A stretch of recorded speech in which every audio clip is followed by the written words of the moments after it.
Scott McGregor here with Rapid Media TV, and I'm at the 2016 Canoe Show, and I'm actually I'm in Northwestern Ontario with my friend John here.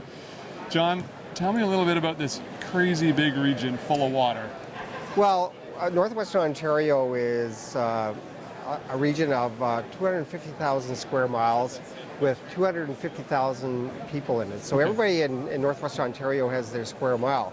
But when you're talking about paddling, we have what you need: the water, the wilderness. Give me some perspective there. Like, you put that number, you said earlier, it's the size of France. It's the size of France. Size of France, but we have a population of 250,000. France is over 6 million. So, you know, when you're talking about wilderness experiences, outdoor experiences, that's right out in our backyard. We're in Thunder Bay, and we're the base camp for a lot of these experiences. People come to our city as a jumping off point to enjoy these. And we have other communities throughout our region that are the same way: Fort Frances, Ontario, Red Lake, Armstrong, right. Rossport, right through our region. We cover that region from Wawa all the way to the Manitoba border, from the Minnesota border right up to James Bay, Hudson Bay. Crazy. So let's pretend that people aren't looking at a map. And what are some of the parks or some of the paddling destinations that they've heard of, that they might not even know that it is in what we would call Northwestern Ontario? Like, what are some of the canoe parks or areas that they might go? Well, I guess traditionally when you're talking about paddling and canoeing and kayaking, everybody thinks back to history and the fur trade and the voyageurs and paddling. Those waterways are still being used today, but they're in protected areas that are provincial parks, wilderness provincial parks. And the iconic ones are Woodland Caribou, which is up near Red Lake, near the Manitoba border. Then you have Wabakimi, which is north of Thunder Bay, in the Armstrong area. And then there's Quetico. And everybody relates Quetico to the boundary waters because they both back onto each other, Minnesota and Northwest Ontario. So those are the three key ones that people paddle.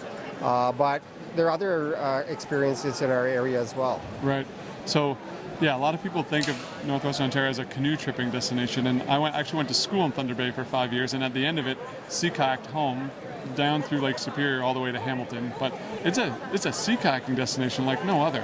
Well, if you look at sea kayaking, Rossport, a little village about 2.5 hours east of Thunder Bay on the Lake Superior coast, with all the islands around there, is a destination for sea kayaking. But it also extends along the whole coast from, say, Thunder Bay right to, say, Marathon, where Puckasaw National Park is, and beyond to Wawa. So a lot of people paddle that whole coast. It's a big lake. You have to be careful when you're out there. But anywhere you get a group of islands like where Rossport is, and the history of that little village really plays into it as a destination. The group of seven painted that whole coast as well. So the scenic landscapes that are there are a part of what brings people there as well. So the group of seven painted there, people want to see those landscapes as well. That's right. A lot of people think of Lake Superior as being very rough, and as you already said, you have to be careful when you're out there, of course, but there were plenty of days where it was glass calm. Right. Like, especially in the spring when we left Thunder Bay. So if you're careful, it's a fantastic place to paddle. It is, and even in Thunder Bay, we have a sailing charter operator, Sail Superior, and okay, that's a sailing experience, but he can also throw a couple kayaks on there, so you not only get a sailing experience when you go out with him, but he sails out to, say, Thompson Island, which is a 3 to 4 hour sail, but when you get there, now you can kayak around that island. Right. We have a lighthouse that has been preserved near the Sleeping Giant, Porphyry Island, that is now becoming into play as well. So we're getting these assets out there that are beyond sailing and adding all these experiences together, and that's what really attracts tourists to our area. This Porphyry Island lighthouse keeper's house, is it still wildly decorated with? Do you know what I'm talking about? Years ago when I was there, each room had a separate theme.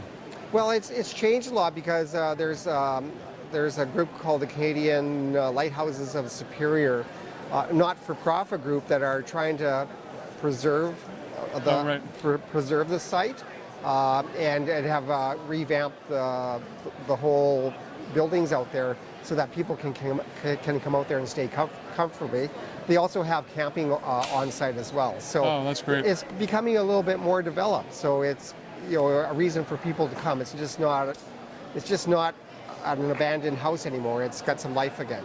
It was a fantastic place. Anyway, John, thank you very much for taking the time. Thank you. Have fun at the show. Thanks. Scott McGregor here in Northwestern Ontario, Canoecopia for Rapid Media, hoping you paddle forever.